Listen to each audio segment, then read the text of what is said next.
Yo quiero llevarlos en esta noche a un mensaje muy sencillo, muy evangélico, muy bíblico, muy tradicional, si se quiere, ¿sí?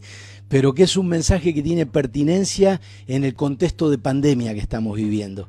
Porque el contexto de pandemia que estamos viviendo es un contexto de incertidumbre, de confusión, de desorden social, de incertidumbre en cuándo va a terminar esta pandemia, y de muchas pérdidas, por lo tanto de muchas familias que han perdido a sus seres queridos. Más de 100.000, ¿sí?, familias han perdido a sus seres queridos en esta pandemia en Argentina solamente.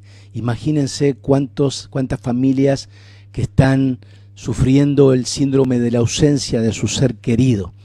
Y en medio de todo esto, en medio de toda esta situación de pandemia, cuando el pastor me pidió para estar compartiendo la palabra, me vino la idea de esto de la seguridad, de la importancia de estar seguros, de la importancia de vivir una vida donde tenemos la seguridad de que vamos a llegar a un determinado fin que nos da confianza de que ese fin es seguro y es eterno. Entonces, yo quiero hablar de la seguridad de la salvación. Yo quiero hablar de esto de luchar hasta el final.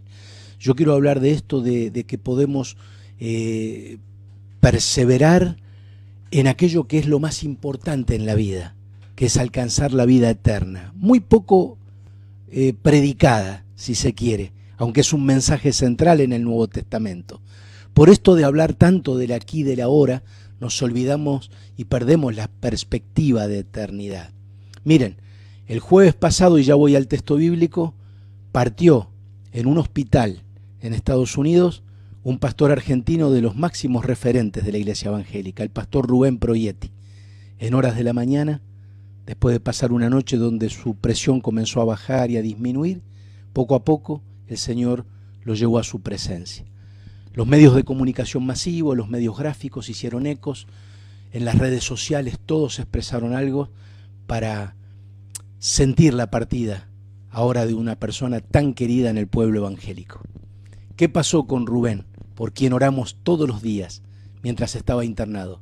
Que perseveró hasta el fin, ¿Qué hubiera pasado si el pastor Rubén un año antes se hubiera apartado del camino, hubiera empezado a andar por otras cosas? No hubiera tenido esta repercusión y posiblemente ya queda en Dios, porque la salvación es propiedad de Dios. Pero él perseveró hasta el fin y ganó la batalla. Y dijo, he peleado la buena batalla, he acabado la carrera, guardado la fe. Así que vamos a leer allí, ustedes lo van a ver ahí en pantalla, el texto de Judas 3. Judas versículo 3. Judas tiene 25 versículos, es una carta bien cortita y está antes de Apocalipsis, ¿sí? Es la última carta antes del último libro de la Biblia. El versículo 3 lo vamos a leer en el nombre del Padre y del Hijo y del Espíritu Santo. Queridos hermanos, he deseado intensamente escribirles acerca de la salvación que tenemos en común. Y ahora siento la necesidad de hacerlo para rogarles que sigan luchando vigorosamente por la fe encomendada, una vez por todas, a los santos. Muy bien, muchas gracias, Sofi, por compartirnos el texto de Judas. Miren, ¿quién es Judas? No es Judas Iscariote. Sí, había 3 Judas dentro de los 12 discípulos de Jesús. ¿Saben quién es este Judas que escribe la carta? El hermano de Santiago, que escribe también su carta, su epístola. Por lo tanto, hermano de Jesús. ¿Sí? Cuando se da la lista de los hermanos de Jesús, se lo menciona a Judas que escribe esta carta. Es una carta extraordinaria porque en pocos versículos dice cosas tremendas. Habla de cómo Dios castiga al pueblo después de la salida de Egipto por la rebelión, pero dice cosas extraordinarias. Dice, por ejemplo, entre otras cosas, algo que no se menciona en ninguna otra parte de la Biblia, que el arcángel Miguel, este ángel poderoso, luchó con el diablo, se disputó con el diablo por el cuerpo de Moisés una vez muerto. Y habla de una profecía de Enoc, que el único que la menciona es Judas por revelación, y habla de los millares que vienen con el Señor en su venida. Es tremendo, es una carta tremenda, que aparece en medio de la apostasía, aparece en medio de los ministros fraudulentos, de las doctrinas falsas que estaban llegando a penetrar la iglesia, y en medio de mucha gente que estaba abandonando la fe, aparece este llamado a la salvación, este llamado a esta lucha vigorosa, a esta lucha, dice la Reina Valera, a contender ardientemente por la fe que ha sido dada una vez a los santos. ¿Sí? Y la versión que leímos, que es la NBI, dice a luchar vigorosamente por esta fe dada una vez por todas a los santos, es decir, dada una vez y para siempre. Y así que lo que yo quiero predicar en esta noche es cómo vamos a luchar por nuestra fe. ¿Sí? Dijo el famoso escritor brasileño Paulo Coelho, dijo, vale la pena. Sí, hay cosas en la vida por las que vale la pena luchar hasta el final. Hay cosas en la vida por las que vale la pena luchar hasta el final de tu vida, hasta el final de tus días. Y ustedes que me están escuchando y los que están aquí presenciando, ¿no les parece que la fe es un motivo muy importante para luchar hasta el final? ¿Por nuestra fe? Claro que sí, porque tiene que ver con nuestra salvación. Tiene que ver con cuidar aquello que es lo más precioso que tenemos en la vida. Miren, les voy a dar 4 puntos, bien sencillos y bien breves. 4 cosas que quiero que anotes o recuerdes o prestes mucha atención porque son muy claras con relación a esto de mantenernos sólidos en la fe. Es decir, si descuidamos alguna de estas 4 cosas, es muy posible que podamos tener caídas, tropiezos, descuidos grandes, y hasta podemos llegar a perder, ¿sí? Perder la fe en el camino. Entonces, lo que queremos decir es que Dios nos da algunos medios de gracia y algunas respuestas como para que nosotros podamos perseverar hasta el final. Primero, la importancia de la iglesia local. La iglesia local es fundamental. Lo voy a repetir, la iglesia local es fundamental. ¿Cómo sostenerte en la fe? ¿Cómo llegar al final y alcanzar la salvación si estás fuera del ámbito de una iglesia local? No hay forma, no hay manera. Tenemos que pertenecer a una iglesia local. Tenemos testimonios muy tristes, aún de ministros del Señor que han realmente caído de la gracia del Señor porque no estaban asentados en una iglesia local. Se separaron de una iglesia local. Pensaron que solos podían seguir ministrando y podían seguir sirviendo y podían seguir sosteniéndose en la fe. Pero la iglesia local es fundamental. El Señor quiere que seamos parte de una iglesia local. Cualquiera de todos los que me están escuchando en esta noche, en la iglesia donde estás, con el pastor que te está pastoreando, en la localidad donde estás viviendo, y los que pertenecemos a Casa de Gracia, necesitamos una iglesia local que nos corrija, que nos disipule, que nos enseñe, que nos cuide, que nos oriente, ¿sí? Que nos discipline también cuando es necesario, que nos llame la atención, que nos advierta. Necesitamos la confraternidad, la comunión de una familia en una iglesia local donde nos exhortamos unos a otros y donde oramos unos por otros. La iglesia local es fundamental. Pregúntate ahora que me estás escuchando, ¿dónde tengo mi membresía? ¿A qué iglesia pertenezco? ¿Quién es mi pastor? ¿Dónde me reporto? ¿A quién le rindo cuentas? Es decir, esto es fundamental, es el primer punto. El segundo punto, conocimiento no es igual a solidez de la fe. Conocimiento no es igual a que tengas una fe sólida. Por supuesto que es importantísimo el conocimiento y te desafío a que crezcas en el conocimiento y en la gracia del Señor. Tenemos que estudiar, tenemos que prepararnos, tenemos que capacitarnos cada vez más, alcanzar recursos y herramientas que nos ayuden en nuestra fe, pero el hecho de tener conocimiento en la cabeza no significa que nuestra fe esté sólida, no significa que nuestro amor es genuino, sí, al Señor, no significa que estamos bien plantados en nuestra fe. Y lo tercero que quiero señalar, que es muy importante, religión no es igual que relación. Religión no es igual que relación. Quiero primeramente decir dos cosas de religión. Primero, decir la parte buena de la palabra religión y después decir cómo ese término se ha desdibujado en el paso del tiempo, lamentablemente. Primero, etimológicamente la palabra religión viene del latín religare, es decir, que religión es volver a ligar, volver a unir. Lo que estaba roto, lo que estaba quebrado, ahora se vuelve a unir. Eso es religión. Cuando se aplica el término precisamente a la fe, tiene que ver con volver a unir a Dios con el hombre. Religión es religar nuevamente al hombre que estaba separado de Dios con Dios. Y ese acto de religar al hombre con Dios lo hizo Jesucristo en la cruz del Calvario. Allí con sus brazos abiertos en la cruz estaba tomando la mano del Padre y estaba tomando tu mano y la mía para unirla a Dios para siempre. Religión es religar. Lamentablemente en el paso del tiempo, cuando hablamos de un religioso, estamos hablando de alguien que no tiene una experiencia con Dios posiblemente, que es alguien que asiste, que lleva una tradición, que hace algo por costumbre, que hace como un cumplido, que hace algo como para calmar su conciencia, que llena ciertos requisitos que le pide la religión. Esa es la mirada negativa del término religión o de qué es un religioso. Pero en realidad la palabra religión es hermosa.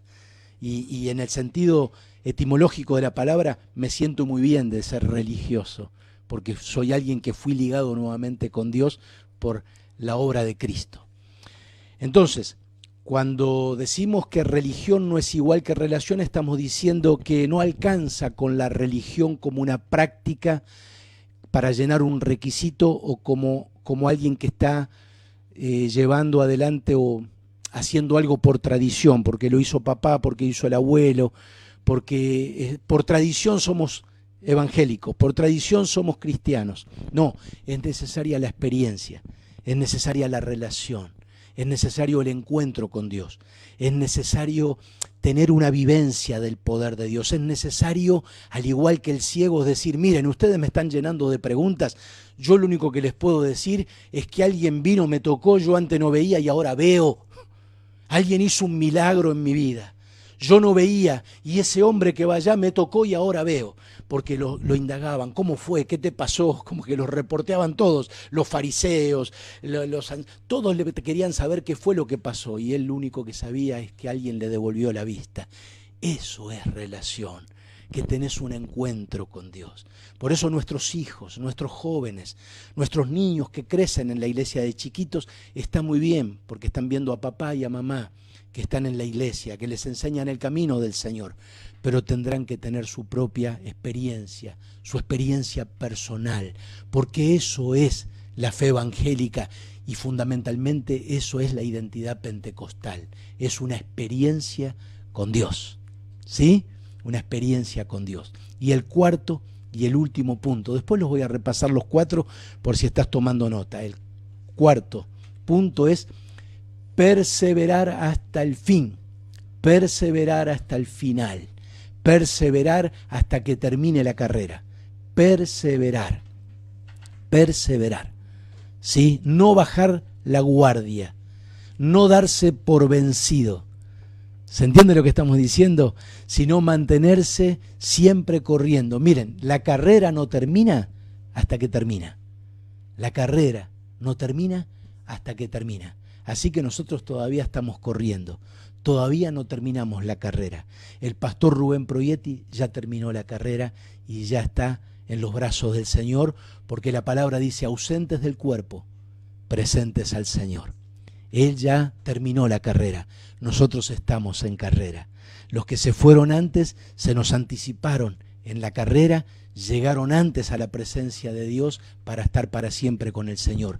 Pero vos y yo estamos en carrera y tenemos que luchar hasta el final, tenemos que perseverar, no tenemos que bajar la guardia.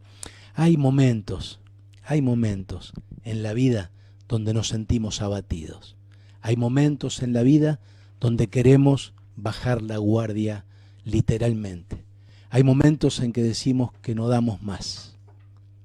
En esos momentos que no damos más, en esos momentos que nos sentimos abatidos, en esos momentos donde estamos cansados, o por una enfermedad, por la pérdida de un ser querido, por la falta, por una economía quebrada, por un hogar quebrado, por un matrimonio quebrado, o por la razón que fuere, en esos momentos el Señor, nuestro Señor, es especialista para tomar cada uno de esos pedacitos rotos y reconstruir y hacer una obra, una vasija nueva, y hacerla nuevamente y hacerla perfecta, Alguien dijo una vez, no es lo mismo una copa nueva que una copa rota y que se vuelve a pegar. En el Evangelio sí, la que se vuelve a pegar es igual que la nueva, que nunca se rompió. ¿Se entiende lo que estoy diciendo? A veces usamos comparaciones de la vida, las traemos al Evangelio pensando que son válidas, pero no son válidas, porque lo que Dios restaura, lo que Dios reconstruye, lo que Dios hace de nuevo, lo hace literalmente de nuevo. He aquí yo hago todas las cosas nuevas. ¿Cuántos decimos amén? ¿Sí? El que está en Cristo, nueva criatura es. Las cosas viejas pasaron, ahora todas son hechas nuevas. ¿Quieren que les diga algo? A mí el Señor me rehizo un montón de veces. Le estoy dando un trabajo al Señor. Si el Señor dice otra vez Nicolás y otra vez empezar de nuevo, las veces que me tuvo que el Señor hacer de nuevo, ustedes no se imaginan. Pero yo me gozo que las manos del Señor trabajen en mi vida y me vayan moldeando a la imagen y a la semejanza de Jesucristo, mi Señor y mi Salvador. ¿Sí? Luchemos vigorosamente por esta fe que fue dada una vez y para siempre a todos los santos. Primero, la iglesia local es fundamental. Segundo, el conocimiento no es igual a una fe sólida. Tercero, religión no es igual que relación. Y cuarto, tenemos que perseverar hasta el fin, porque la carrera termina cuando termina.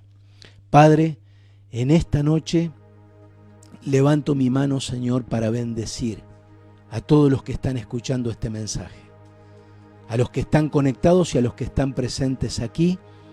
Los bendigo en tu nombre, Jesús. Suelto una palabra de bendición sobre la vida de cada uno, para que vos hagas nuevo todo lo que tenés que hacer nuevo en nosotros. Hay cosas que te agradan de nosotros, pero hay cosas que no te agradan definitivamente. Y por esas cosas que te resultan desagradables, te pedimos que hagas una obra nueva en nosotros, una obra compasiva, una obra clemente y misericordiosa en nuestra vida, para hacernos nuevamente y darnos siempre oportunidades nuevas para que podamos ser más semejantes a vos, Señor. Si algo es el anhelo ardiente de mi corazón y de mi vida, Señor, siempre fue agradarte desde muy joven, y muchas veces no lo pude hacer tal como lo deseaba. Pero mi deseo más grande es ser parecido a vos, Señor. Sos mi modelo, sos mi ejemplo a seguir, sos mi líder, mi máximo líder, sos el modelo y la revelación del Padre, aquel que nos muestra cómo debemos vivir. Quiero perdonar como vos perdonás, quiero servir como vos servís, quiero amar como vos amás, quiero comprometerme como vos estás comprometido, quiero decir como vos dijiste, mi Padre hasta ahora trabaja y yo trabajo. Quiero trabajar como vos trabajás, Señor. Quiero hacerlo incansablemente, quiero hacerlo hasta el final y quiero seguir corriendo esta carrera. Aunque llegue arrastrándome, aunque llegue sin fuerzas, pero quiero llegar a la meta. Quiero llegar a la meta, quiero cuidar la salvación que me fue dada. Quiero cuidar esta salvación porque la vida es efímera, porque la vida pasa volando. Porque esta pandemia nos ha demostrado de una manera categórica y contundente que personas que no tenían que haber partido se fueron siendo jóvenes, que si no hubiese sido por la pandemia los tendríamos entre nosotros, pero se fueron y ya no están. Por eso queremos correr y estar preparados y ser parte de una iglesia local pastoral, tener un pastor, ser corregidos, ser disciplinados, ser discipulados, ser aconsejados, ser cuidados y estar en la fraternidad de una iglesia donde nos podemos exhortar mutuamente y donde nos podemos aconsejar mutuamente y donde podemos orar los unos por los otros. Necesitamos de la familia de la fe, necesitamos una referencia. La iglesia es una, diseminada por todo el mundo, que se compone de muchas iglesias pequeñas, locales, que están diseminadas por toda la tierra. Señor, nosotros pertenecemos a Casa de Gracia y queremos honrar este lugar, este espacio, aportando nuestro granito de arena, dando, Señor, con nuestro compromiso lo que podemos para engrandecer la obra y así extender el reino. Pero también queremos, a medida que crecemos en el conocimiento, hacer que nuestra fe esté sólida, Señor, que nuestra fe sea una fe práctica, una fe real, una fe genuina. ¿Cuántas personas he conocido, Señor, que por causa de mucho conocimiento se apartaron de ti, que no les interesaba adorar, porque conocían tanto la Biblia y tenían tanto conocimiento que adorar les parecía algo secundario? Señor, nosotros queremos, Señor, que nuestra fe, nuestro amor sea genuino a medida que crecemos en el conocimiento. Y queremos, Señor, no practicar algo por tradición, sino que queremos tener una relación, una experiencia continua de amor con vos, vivir el Evangelio, vivir la fe, vivir esta relación profunda y amorosa que es el don más maravilloso que tenemos, el de la oración, Señor. Y también queremos que nos des fuerzas para luchar hasta el final, para perseverar hasta el final, para que un día cuando ya no estemos, alguien nos mencione y nos diga: esta persona terminó la carrera, esta persona peleó la batalla hasta el final, esta persona guardó la fe hasta el fin. Vos mismo, Señor, dijiste en Mateo capítulo 24, después de hablar de las señales del fin, dijiste: mas el que persevere hasta el fin, este será salvo. Que Dios te bendiga, que Dios bendiga tu casa, que Dios bendiga tu matrimonio. Valora tu esposa, valora tu esposo. Es algo precioso, es un regalo de Dios. Nunca le levantes la voz, nunca discutas con tu cónyuge delante de tus hijos, ¿sí? Nunca te vayas a la cama a dormir sin haber saldado alguna discusión con tu cónyuge. Perdónense mutuamente, ámense, dense tiempo, sean románticos, sean cariñosos, sean expresivos. Valorá esa compañera y ese compañero que Dios puso a tu lado. Valorá a tus hijos, valorá a tus nietos, valorá a tus seres queridos primeramente, porque el testimonio comienza por la casa. Cuando podemos nosotros priorizar la familia, entonces también estamos en condiciones de poder ser ejemplo y ministrar también a aquellos que están fuera de ese círculo familiar. Que Dios te bendiga en esta hora, que Dios te llene de gracia. Y como oraba Sonia, yo me uno en esa oración para que recibas sanidad del cuerpo, sanidad del alma, sanidad en el espíritu, sanidad completa. En el nombre de Jesús, en el nombre de Jesús. Amén y amén.